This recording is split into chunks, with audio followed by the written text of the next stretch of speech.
She was staring at the mirror again. It was late, the kind of late where silence feels heavier, where your thoughts echo back louder than they should.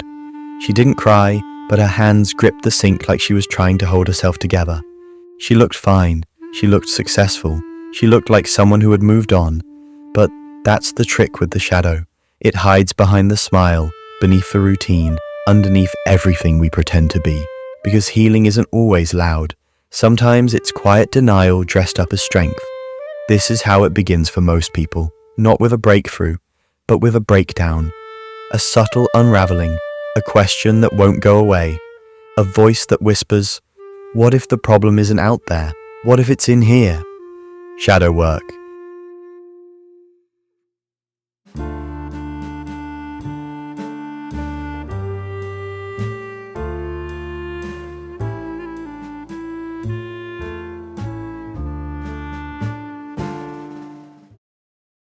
Shadow work. It sounds mystical, maybe even a little dramatic, but it's one of the most psychologically profound paths a human being can take. And here's the truth, most people will never take it, not because they can't, but because they won't dare look inside long enough to see what's really there. Carl Jung, the depth psychologist who first coined the term the shadow, believed that every person carries a hidden part of themselves, a side that contains everything we've rejected, repressed, denied, or feared, and that if we don't face it, it will control us, quietly, constantly. Think about it.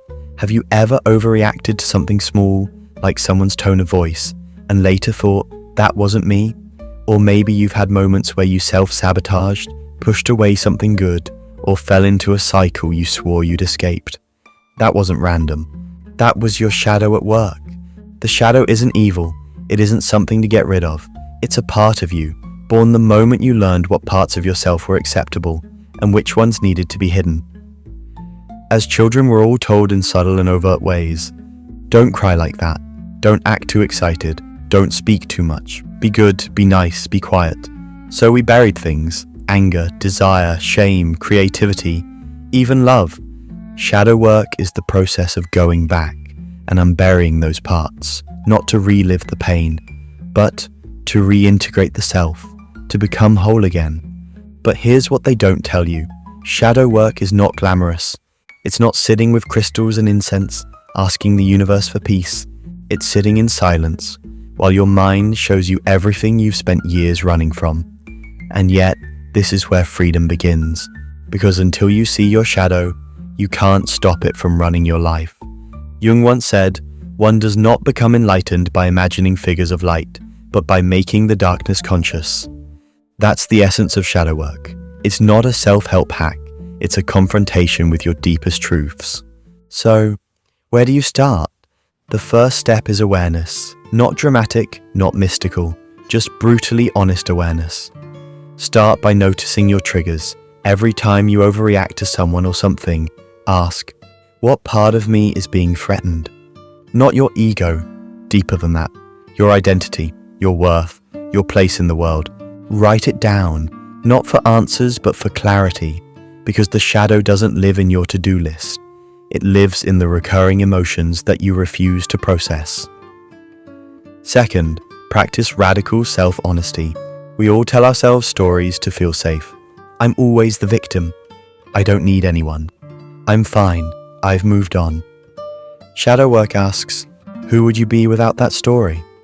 And that's terrifying, because our identities are often built from our wounds.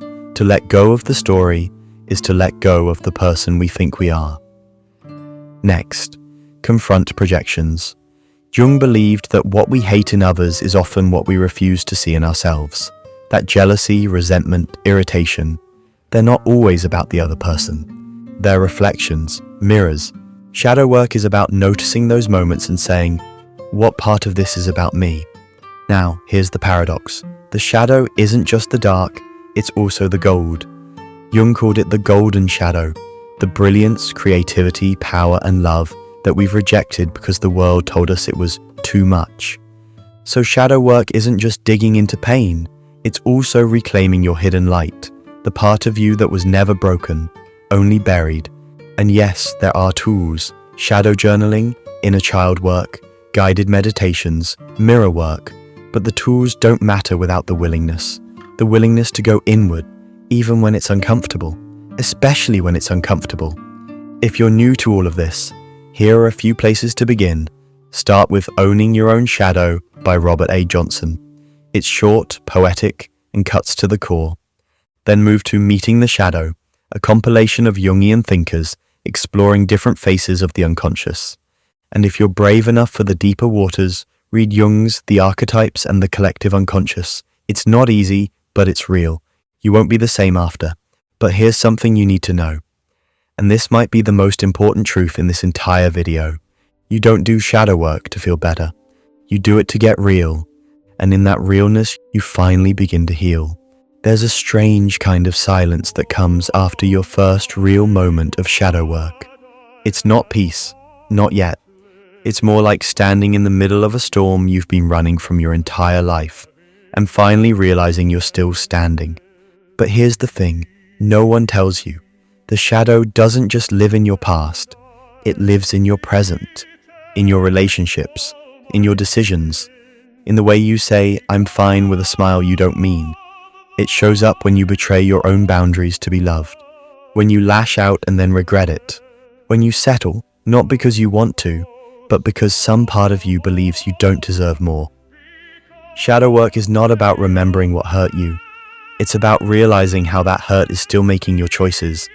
And it's not always loud. Sometimes it's subtle. Sometimes it sounds like self-deprecating humor, or perfectionism, or chronic overgiving, or the fear of being truly seen. We think our problems are unique, but most of us are walking around with the same wound. Am I enough? Jung believed that we spend much of our lives constructing masks, what he called the persona, to hide the truth of who we are. Not because we're liars, but because we're afraid. Afraid we're too broken to be loved. Afraid we're too much, or not enough. The shadow feeds on that fear. It thrives in the gaps between who we are and who we pretend to be. And here's the paradox. The more you deny your shadow, the more power it gains. Not because it's evil, but because it wants to be seen. Every time you judge someone harshly, that's your shadow trying to show you a disowned part of yourself.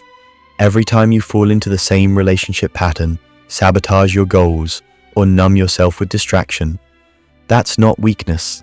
That's the unconscious screaming, "Look at me, I'm still here." So how do you go deeper? Start by slowing down. We live in a world obsessed with speed, with progress, with moving on. But the unconscious doesn't operate on speed.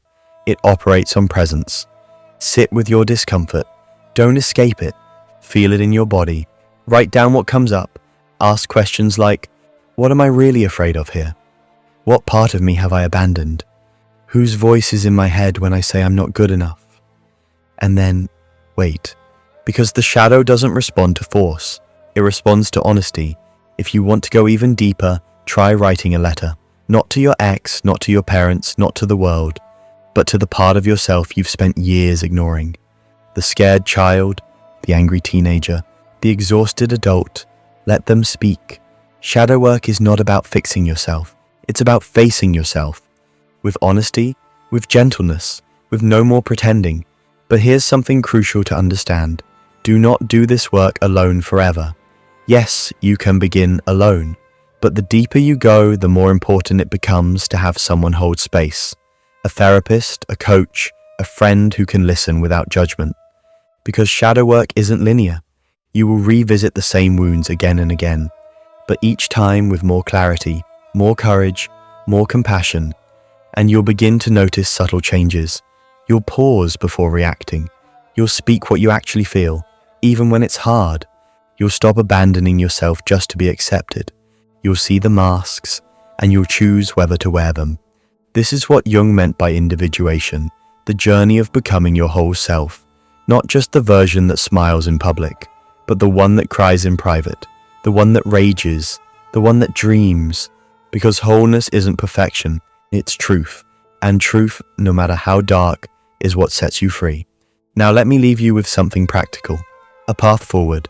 Track your emotional spikes, what made you angry, jealous, defensive, or ashamed. Write it down. Name the part of you reacting.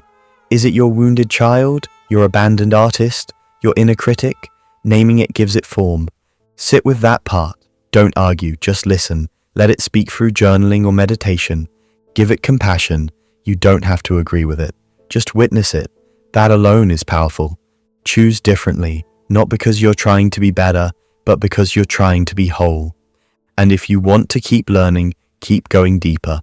Return to the books I mentioned earlier, but also consider The Shadow Effect by Debbie Ford, Romancing the Shadow by Connie Zweig.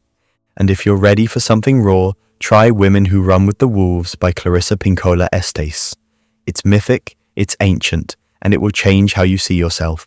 But remember, no book will save you. No quote, no video. Because the only person who can meet your shadow is you.